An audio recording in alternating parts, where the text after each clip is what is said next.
ప్రకటన 17:11 ఉండినదియు ఇప్పుడు లేనిదియునైనా ఈ క్రూర మృగము ఆ ఏడుగురితో పాటు ఒకడునై ఉండి తానే 8వ రాజగుచు నాశనమునకు పోవును.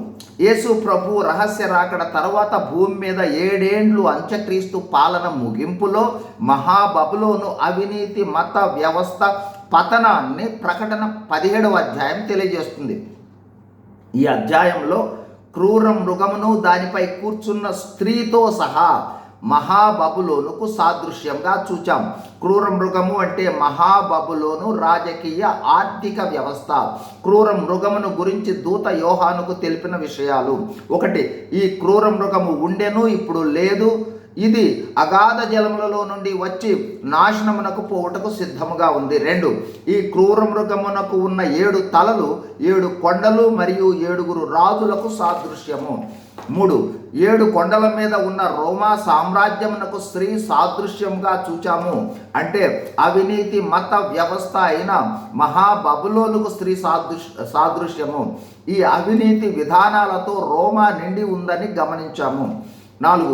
7 కొండలు 7 రాజులుగా, అందులో 5 కూలిపోయిన వారు ఎవరనగా ఐగుప్తు, అష్షూరు, బబులోను, పర్షియా, గ్రీసు రాజులు. ఒకడున్నాడు, ఇతడే రోమా చక్రవర్తి. యోహాను కాలంలో ఉన్నాడు, అతని కాలము కూడా పూర్తయింది, నేడు లేడు. 7వ రాజు రాలేదు. ఈ వచ్చువాడు క్రీస్తు విరోధి. ఇతని రాజ్యము అంత్యక్రీస్తు రాజ్యము. ప్రస్తుతము 17:11లో క్రూర మృగము అనే 8వ రాజు ఎవరు?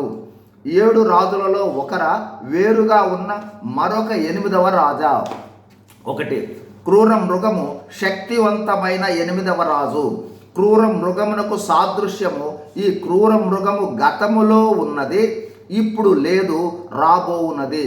అయితే ఈ 7గురితో పాటు ఒకడై ఉండి, అంటే 7 రాజ్యాలలో ఒక రాజ్యము, రాజు వేరు అని గుర్తించాలి. అంటే మునుపటి 7 పాలకులకు చెందినవాడు లేదా రాజ్యములకు చెందినవాడని గుర్తించవచ్చు. 2. ఉన్నాడు మరియు లేడు అంటే కొంతకాలము క్రితం ఉండి మరలా రాబోవుచున్నాడు అని అర్థము. 3. ఈ క్రూర మృగము అనే 8వ రాజు 7 రాజ్యములలో ఒకటియు, గతములో అంతరించి మరలా ప్రపంచ వ్యవస్థకు నియంతగా పరిపాలించు 7వ రాజు అంత్యక్రీస్తు మహాబబులోను సామ్రాజ్యాన్ని, అంత్యక్రీస్తును తెలుపుతుంది. కొంతకాలం తర్వాత క్రూర మృగము నశించిపోతుంది. God bless you. Thank you.